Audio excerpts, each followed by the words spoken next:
sort of arbitrary. Okay, and so they're gonna straighten them out here and there, and they're gonna do different things. So. We already have a transmission line through our place. Yes, ma'am. They're putting in another transmission line proposed.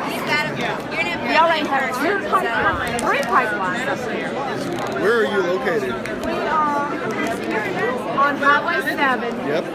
From Highway 39 over, we're about 1.3 miles. To the east? A number of people together, and we can get a swap. And then I hate to tell you, but your property values go up. Between Robbins and Jewett on 39 is where I live. That transmission line goes through my property, and the railroad goes through my property. By Harold Show and all? I live next door to Miss Laverne Isaac. Okay. We're right there by the first county road. Asking about the whole TxDot involvement and all video, and just then, so we can have the deputy sheriff is across the road from us. All right. It's been up there about, since a little over a year, but it seems like they're Or I'll ask them, I'll hand this to you, and you can. They're picking. No, grab what his they're answer. doing is they're picking on the people in the middle. I mean, all of this stuff is for benefits on the either end, and they're blowing through rural Texas in order to benefit the urban people. What about the environmental impact of all of this? Like if one thing blows up, then the whole thing's going to blow up. They haven't even thought about the They're not interested in it. Okay. So not only that, down here, I just found out I have another transmission line going in next to the other one. So I got two down here and three pipelines. I would encourage you to look at the Grimes County Citizens Advisory Group. They are putting together some things to fight both the transmission line and the rail from a legal perspective and a political perspective. Sorry, yeah, a friend of ours, it's going straight through his high-fence ranch in Grimes County. You might want to think about that because they will be collecting some money to fight that legally. Okay, well, you may be hearing from me. Okay, sounds good. Thank you. Nice to meet you. Can you talk about the issue of TxDot being involved? Because who am I talking to? My name is Brian Crumby. I'm videoing just to give it to. I'm with the Tea Party for Montgomery County. Okay, just checking. Yeah, I understand. I get plenty of people coming after me these days. So, I mean, Metcalf was saying no, they're not involved. I just showed him the shaking your information. head. Yeah, I just went over and showed him the information. They were lied to. Okay, my dad is actually state rep in District 47. Okay. And Paul Workman. Oh yes. And so my dad put together that meeting with TxDot. Okay. And I've been leaning on him fairly hard about it, and he got the same line they did, which is no funds, no funds. Yeah. Well, the problem is that the grant application.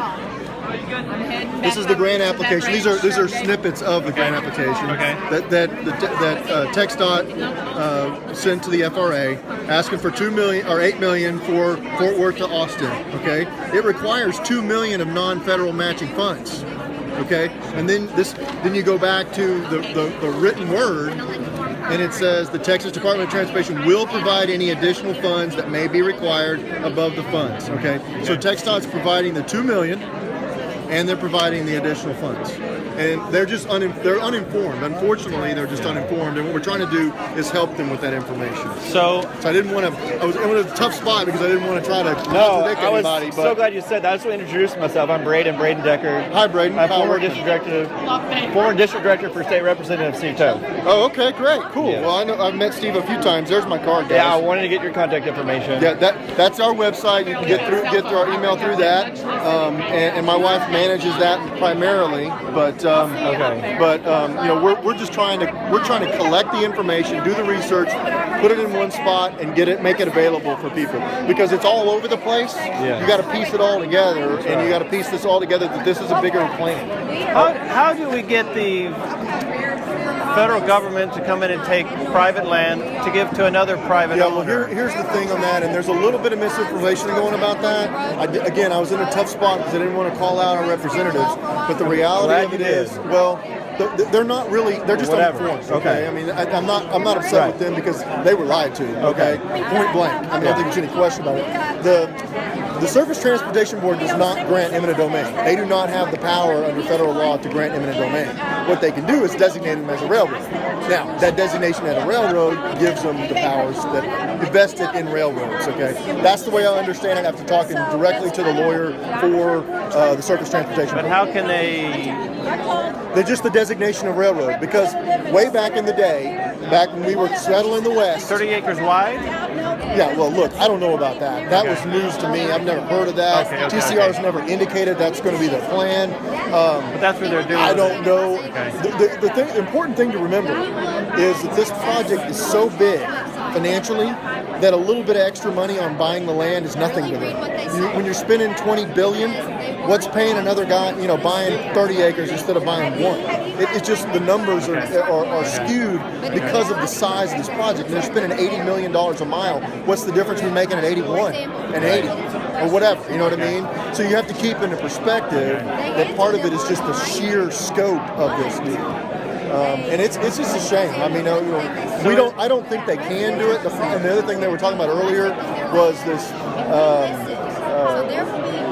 House Bill or Senate Bill 18. It limited eminent domain for private use, but it specifically carved out transportation projects. So because they didn't want to, the railroads and because the BNSF and UP are private companies. Yeah, they go take people's land all the time. Right.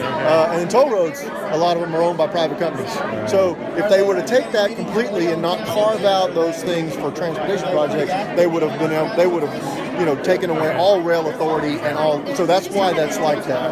And what we've been trying to do is just trying to get UP and BNSF to jettison TCR and say, no, we don't want anything to do with it. I mean, that's what we need to be doing in these meetings is convincing everybody to go also write letters to UP and BNSF saying, look, we're all coming after your rights now. And they'll say, whoa, this guy's got to go because they can't afford to give up those rights. Because BNSF and UP are kind of limited because they don't run brand new greenfield lines anymore, right? They add a track here or whatever, and it's not grade separated, so they can give somebody a crossing across their property. I mean, I got one that cuts through my property in half, but I got a crossing, so it's not a big deal, right? This deal from TCR is going to have high fence on both sides. Okay, you can't cross it. They're not going to give anybody a gate because if you have to cross it with a $20 million or under. What they're going to do is they're going to put a culvert and they're going to go under it. Yeah. And then you got drainage issues. I mean, there's all kinds of things. But the thing about it is that and the other thing is to keep in mind is that with the normal terrain, wildlife can still pass. Yeah. And most of this area is rural and flat, and wildlife is part of the way of life out there. But this is going to be a high fence. There's no meaning wildlife migration anymore. And because we're going to expect the pigs or the deer to go down to the nearest culvert to cross. No. I mean, come on. I mean, really. So there's some things we just got to make sure that get worked out, and unfortunately, there's a lot of misinformation out there because TCR has been less than transparent, and their less than transparency has created people's fears, making up things in their mind about what the reality here, and so these things are getting out of control. Rightfully so. I'm not discouraging anybody from voicing their opinion. I'm just saying you got to keep in mind that there's going to be some maneuvering going forward with more information that comes out, and we got to make sure that our strategies are all cohesive. Government will take it up. That's right. It's going to be one of those. Yeah. We can help you guys any way. If you guys can, point people our way. Again, we're not self-appointing ourselves as leaders of this deal. We know people don't know, and we're trying to just make sure people can help. Just know. We appreciate you doing it. I mean, we do. I've been in touch with Dan Agan. Yes, Dan is a very vocal member of what's going on in the Grimes County area. Yeah. Him and I have worked together as well, and he's pushing pretty hard with some of the state guys and the federal guys.